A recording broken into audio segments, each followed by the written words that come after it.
کھڑے ہو کر اذان دینا سنت اور بیٹھ کر اذان دینا مکروہ ہے اور اس کا اعادہ کرنا چاہیے۔ خطیب حضرت عمر رضی اللہ تعالیٰ عنہ سے روایت کرتے ہیں کہ انہوں نے حضرت نزلہ بن معاویہ کو قادسیہ کی جانب بھیجا۔ جب عصر کا وقت ہوا تو حضرت نزلہ نے اذان دی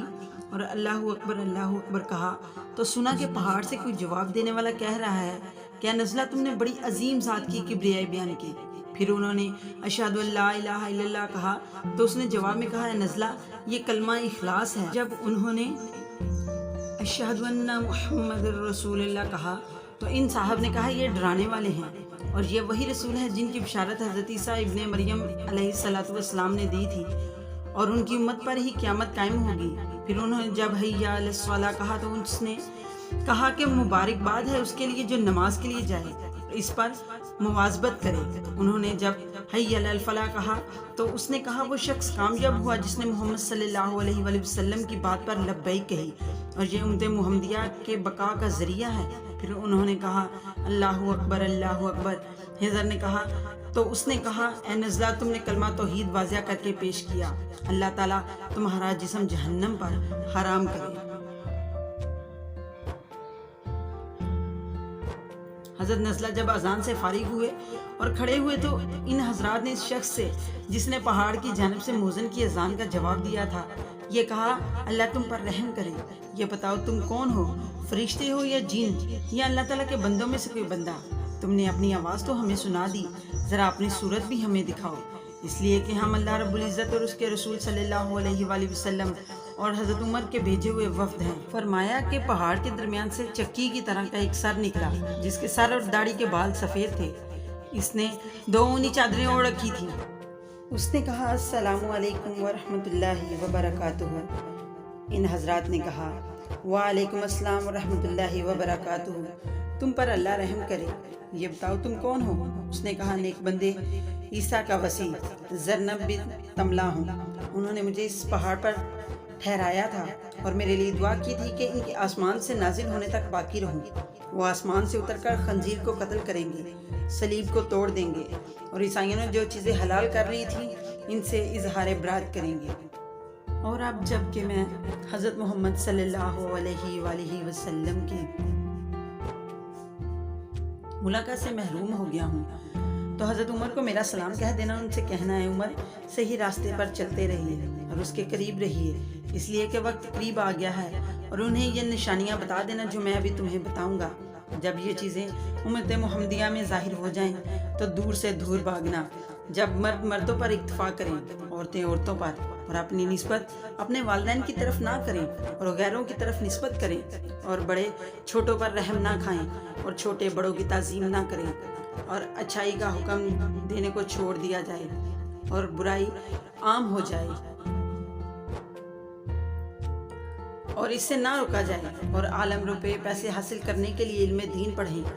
اور بارش گرمی کا اور اولاد ناراضگی کا سبب بن جائے، اور منارے اونچے اونچے بنانے لگیں اور قرآن کریم پر چادی چڑھائی جانے لگے اور پختہ عمارتیں بننے لگیں اور خواہشات کی پیروی کی جانے لگے اور دین کو دنیا کے بدلے بیچ دیں، مسلمان کے خون اور قطع رحمی کو معمولی سمجھا جانے لگے اور فیصلہ کرنے پر پیسے لیے جانے لگے اور سود خوری عام ہو جائے اور مالداری عزت کا سبب بن جائے، اور ایک انسان گھر سے نکلے تو اس کے لیے اس سے بہتر آدمی کھڑا ہو اور وہ اسے سلام کرے، عورتیں گاڑیاں چلانے لگیں، یہ کہہ کر وہ زرنب بن تملہ ہم سے روپوش ہو گیا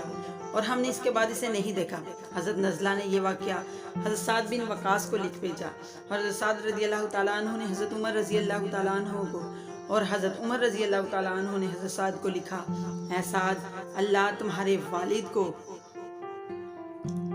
جزائے خیر دے، تم اور تمہارے ساتھ جو مہاجرین اور انصار ہیں وہ جائیں اور اس پہاڑ پر ڈیرا ڈال لیں، اگر اس سے ملاقات ہو جائے تو اسے میرا سلام کہنا، اس لیے کہ رسول اللہ صلی اللہ علیہ وآلہ وسلم نے ہمیں یہ خبر دی ہے کہ حضرت عیسیٰ بن مریم علیہ السلام کے بعض وسیع عراق کے کنارے اس پہاڑ پر اترے تھے۔ پھر فرمایا حضرت سعد 4000 مہاجرین اور انصار کو لے کر اس پہاڑ پر اترے، 40 دن تک وہاں پر رہے، ہر نماز کے وقت اذان دیتے رہے لیکن کوئی بھی جواب نہ ملا۔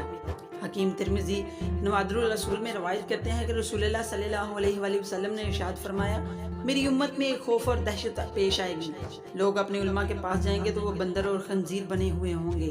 علماء نے لکھا ہے کہ اللہ تعالیٰ نے ان علماء کو بندر اور خنزیر کی شکل میں اس لیے مسخ کیا کہ مسخ میں خلقت کو اپنی شکل سے بدل دیا جاتا ہے، اس طرح انہوں نے حق کو بدلا تھا اور کلمات کو اس کی جگہ سے ہٹا کر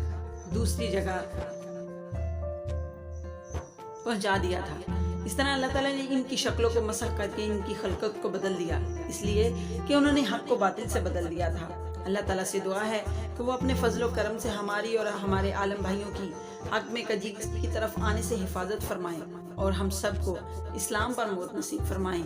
آمین ثم آمین۔ اذان کے وقت خاموش رہنا مستحب ہے، اس لیے بلا ضرورت بات نہیں کرنی چاہیے۔ اگر اذان دیتے ہوئے کوئی کلمہ بھول گیا یا تقدیم اور تاخیر کر لی تو یاد آتے ہی اس کا ازالہ کرے اور آگے ترتیب سے اذان کہنا شروع کرے، اور اگر اذان سے فارغ ہونے کے بعد غلطی کا احساس ہو اور اس دوران لوگوں سے بات چیت بھی کی ہو تو اذان دوبارہ دیا کرے۔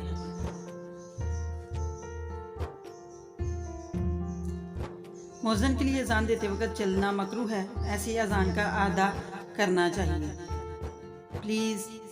ہمارے چینل کو سبسکرائب کریں، ویڈیو کو لائک کریں، شیئر کریں اور کمنٹس میں ہمیں ضرور بتائیں کہ آپ کو ہماری ویڈیو کیسی لگی۔ السلام علیکم ورحمۃ اللہ وبرکاتہ۔